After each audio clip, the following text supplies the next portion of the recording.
So today I have the all-new Tesla Model Y Performance. This is my first drive with the car. Tesla very kindly given it to me for 24 hours. So for the last 24 hours, I've been driving it around, I've been testing it, I've been seeing what I think about it, and to be honest, I absolutely love it. And in this video, I'm just going to do a bit of a walkthrough of all the differences of the Model Y performance compared to the other variants of the Model Y, and give my overall opinion about it as well. So my name's Ollie, this is the Tesla Unlocked YouTube channel, and this is my review of the all-new Tesla Model Y Performance. So this car has around 460 brake horsepower, so it's more than quick enough, to be honest. As with all Teslas, if you put your foot down, it's going to throw you back, but this one is just on another level. It really is incredible. You know, if you put it in insane mode, or even normal mode as well, and you put your foot down, it really does just throw you back. It's incredibly impressive. The 0 to 60 time is around 3.3 seconds, and you can definitely feel that when you're in insane mode and it's throwing you back in your seat. And when you put your foot down, you can really feel your face being, you know, pulled back, and you're really just pinned to the back of your seat. Similar to the Model 3 Performance and kind of the previous versions of the performance Tesla cars, but this Model Y Performance is quicker than the previous version, and you can definitely feel that. And I've been having a lot of fun with it over the last 24 hours, testing it and really putting it through its paces in terms of performance and things like that. So in this car there are three main modes. You've got chill, normal, and then insane. I've found that chill is very chill. It's kind of like old lady driving this car chill. It's like really not slow, but when you kind of slam your foot down, it's really gentle. It takes a little bit to kick in, and it's not so aggressive. Then moving on into the normal mode, it's a massive step up from chill. It's more kind of like dual motor, normal type of level, I would say, which is quite, you know, it's quite powerful, and it does throw you back. So yeah, the normal mode is quite aggressive if you're not used to driving Teslas. And then moving on to the insane mode, as the title suggests, it is quite literally insane, and that's 0 to 60 in 3.3 seconds, and that really just throws you back, and it's such a fun experience to play around with that. So that is just, yeah, it's just great fun, and I've enjoyed playing around with that for sure. If you get a chance to test drive this car, or you're thinking about getting one, just play around with the drive modes. Obviously it's very easy to switch between the three: chill, normal, and insane. If I had this car, I'd probably have it in normal most of the time, so that I can very much control how crazy it is. And if you need to get out of a kind of tricky situation very quickly, if you put your foot down in normal, you're going to get where you need to go, and you're going to be able to get out of the way really quickly if that's something you need to do. So yeah, that's what I would have it in if I had this car all the time. I feel like that would just make the most sense for me. But do play around with it if you get a chance to test drive, or you're thinking about getting this car. So the size of the battery is around 82 kilowatt hours. Obviously it needs to deal with being all-wheel drive and the insane level of performance, but then also delivering on range as well. So that's why the battery pack is considerably bigger than the other variants of the Model Y. And with that you'll get around 360 miles, which is the WLTP rated range. would say that that is slightly ambitious, to be honest. If you're driving this very kind of normal, I would say you could potentially get 330, between 320 to 330.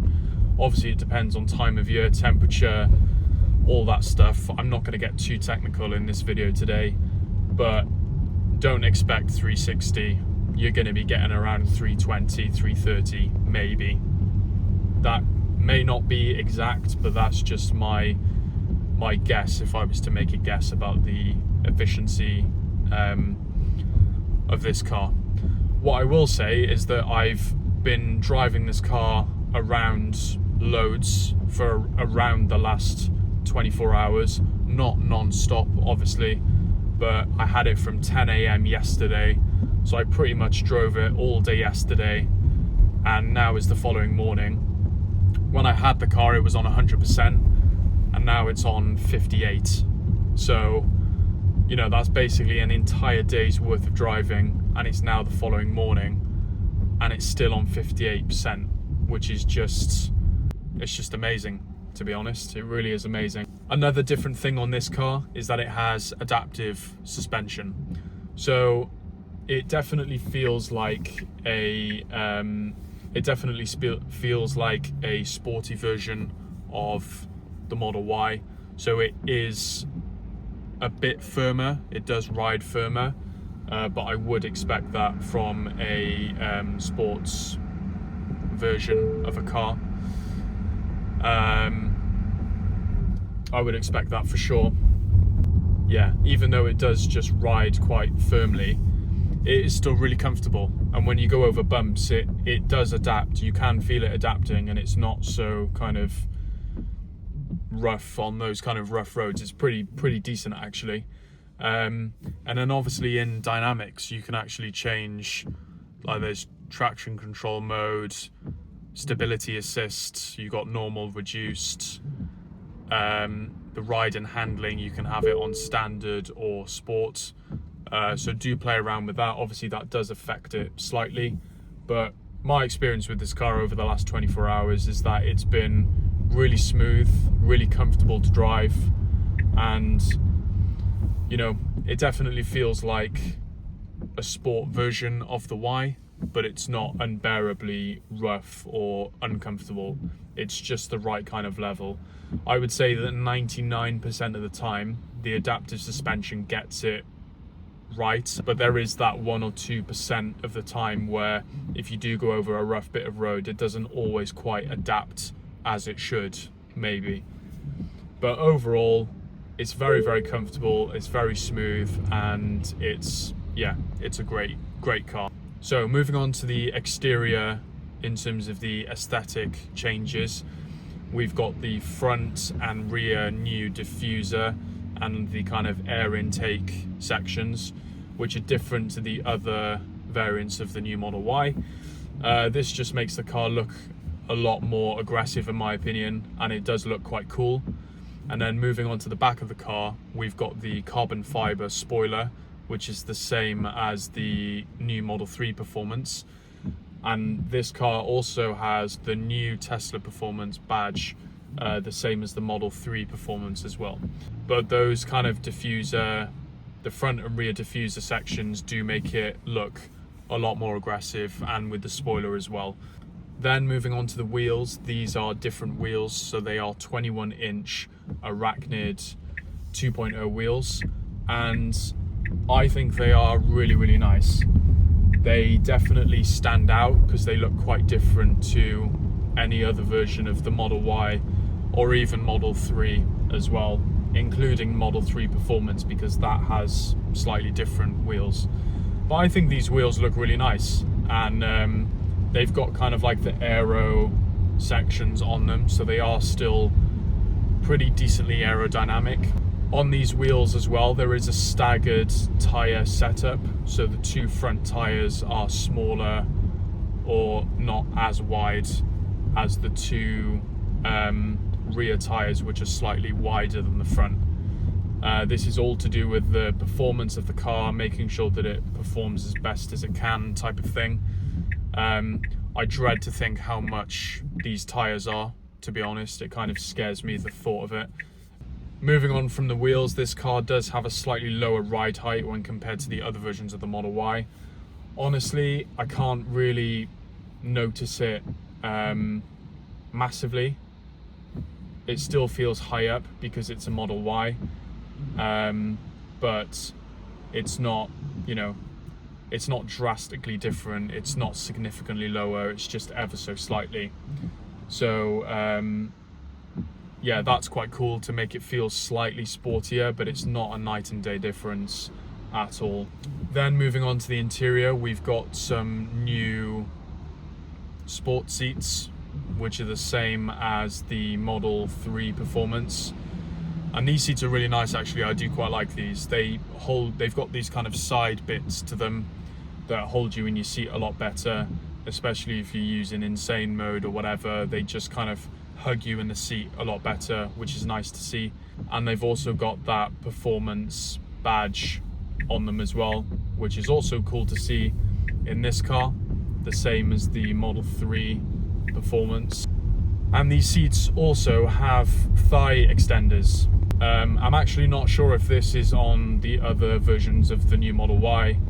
I don't think it's on the new version of the Model 3 Performance. I'm not too sure. Either way, it's quite cool, it's quite helpful, and it's definitely a lot more comfortable. I've had them extended as far as they can go, and I'm super comfortable right now. It's a nice little added feature, I would say, for this price. I think a lot of people gave feedback and said that it would be something that they would really like to see, and so now it's here. Then moving on to the rest of the interior, obviously with this being the Performance, the same as the Model 3 Performance, we've got this carbon fiber dash piece here. I think it looks really nice. It makes it stand out a little bit more compared to the other versions of the Model Y. Those versions have the kind of fabric texture to them. And there are also these carbon fiber pieces on the door panels as well. Again, it replaces the fabric which is there on all the other versions of the new Model Y. And then finally, the other kind of main difference would be the screen. It's not a night and day difference, to be honest, but it is slightly bigger. And I think the previous version, or the version on the other Model Y variants, is a 15-inch or a 15.5, whereas this is 16. And fun fact that this screen is actually the screen from the Model Y L, which is currently only available in China. And I think it's going to be very unlikely that that version goes to the US and therefore to the UK as well, to be honest. So it's nice that we get a feature from that car in this version in the UK. Yeah, like I said, the screen is 16 inches. The edges of the screen are slightly sharper, I would say, and the bezels are slightly thinner. And apparently the quality is better. I always find with any Tesla screen that the quality is really good anyway, but apparently this is a slight step up, and I can slightly notice it, but Tesla screens are really great in terms of the quality anyway. So that's my full review of the new Model Y Performance. I've just gone over the bits which are unique to the Performance variant of this today, but I hope you've really enjoyed the video. I've certainly enjoyed driving this car around for the last 24 hours. If you have any thoughts or feedback, or you prefer this style of video compared to the other ones that I've done, then do let me know. Or if you have any questions or anything like that, then do pop them down in the comments. But otherwise, if you've liked the video, then please do give it a like, and also subscribe to the channel to keep up to date with all the latest videos about all things Tesla, features, accessories, things like that. So yeah, I hope you've really enjoyed the video, and I will see you in the next one.